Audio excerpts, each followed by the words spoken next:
حين ولدت. بفرمایید برادر عزیز، صدا شما رو میشنویم. كيف حالك يا أستاذ الأخ الكريم محمد أنصاري؟ حیاک و بیاک. بفرمایید برادر بزرگوار.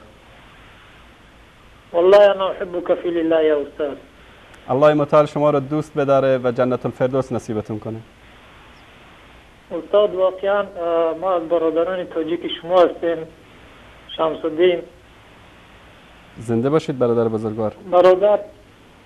برادر عزیز، از روی آداب هم نمی شود. امروز جهادی که شما با مقابل رافضی‌ها میکنین، ما میکنیم که همون جهاد کبیره است.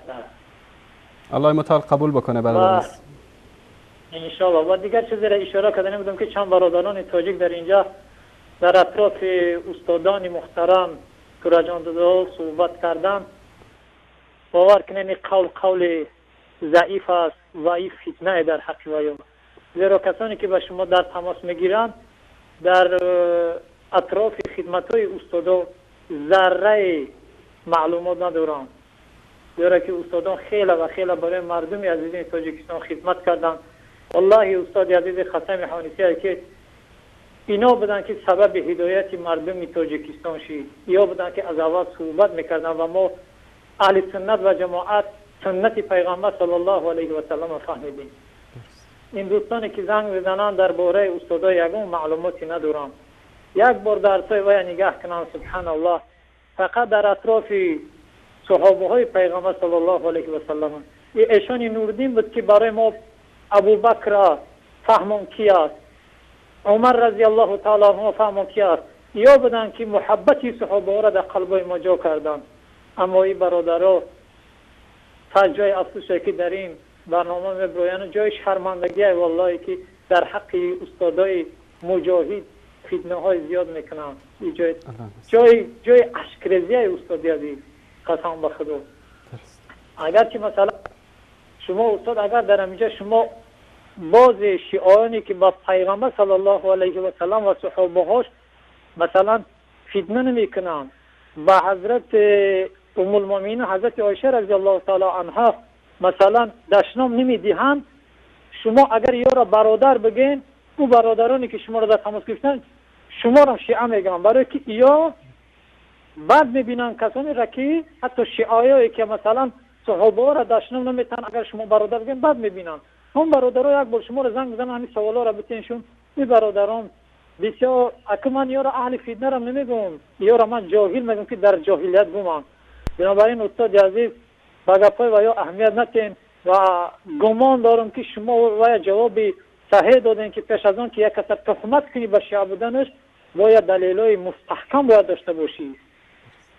اما امروز این برادران تورجان زاده افتخار امت اسلام است.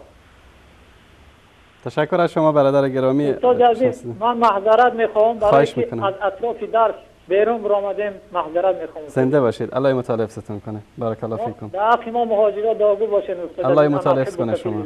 الله متعال حفظتون کنه. زنده باشید. بارک الله فیکم. سلامت باشید. سلام علیکم و رحمت الله. علیکم السلام و رحمت الله و برکاته.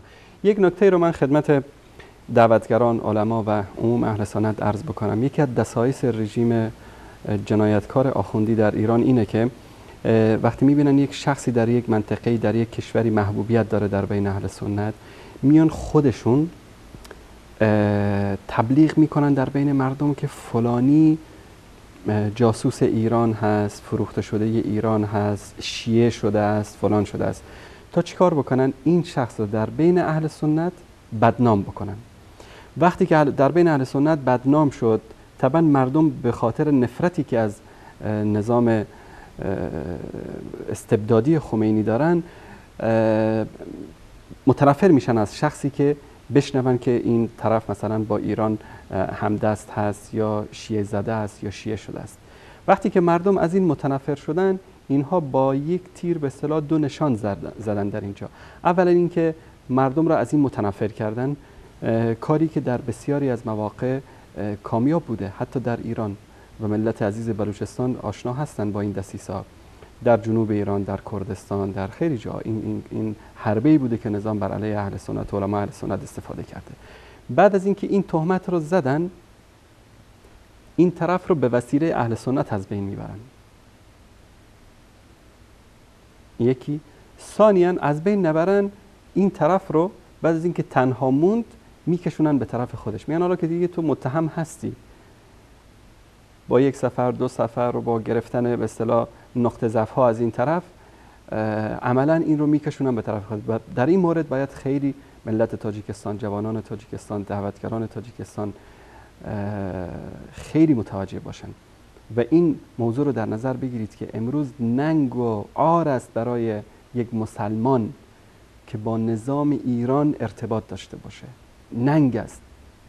ببینید یک تماس شما، دست دادن شما با خامنه ای امروز سبب شده که مردم از شما متنفر بشن در تاجیکستان.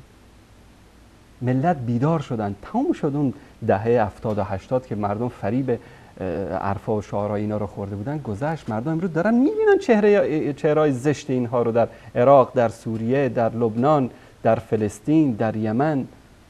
مردم عصر علم و تکنولوژی است. این حرفی که خامنه ای زده بود که این آقا جواد اومده بود که بله در ماه‌های حرامی از حرف خامنه ای گرفته بود. قبل از اینکه آقا جواد اینو بشنوه، گروه پژوهش و پیگیری ما از داخل ایران این کلیپ رو برای ما کات کرده بودن، فرستاده بودن. در همین هفته‌ای که گذشته بیش از 100 تا کلیپ به من دادن از دروغ‌ها، تلبیسات. فقط احمد جان اگر این نشون بدید، این دروغ‌های اخیرشون است. احمد آقا این تصویر رو اگر نشون بدید، این کلیپ هایی است که فقط در همین یک هفته از دروغ‌ها و تلبیس‌ها و خیانت‌ها اینا و این مجلداتی که در اینجا هست برای من فرستادن.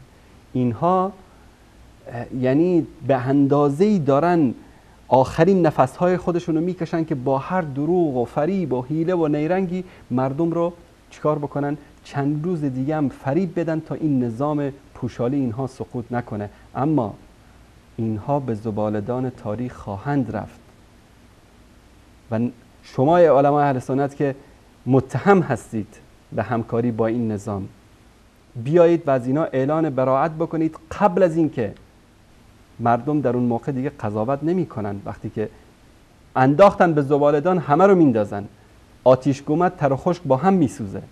اون موقع داد بزنید که متنفرید از خمینی و از خامنه‌ای و از نظام ایران، کسی اون موقع حرف شما رو گوش نمی‌کنه. همین الان هم سر وقت است. همین الان هم برای اشتباهات و لغزش هایی که شده امکان جبرانش هست قبل از اینکه ملت با شما قضاوت بکنن.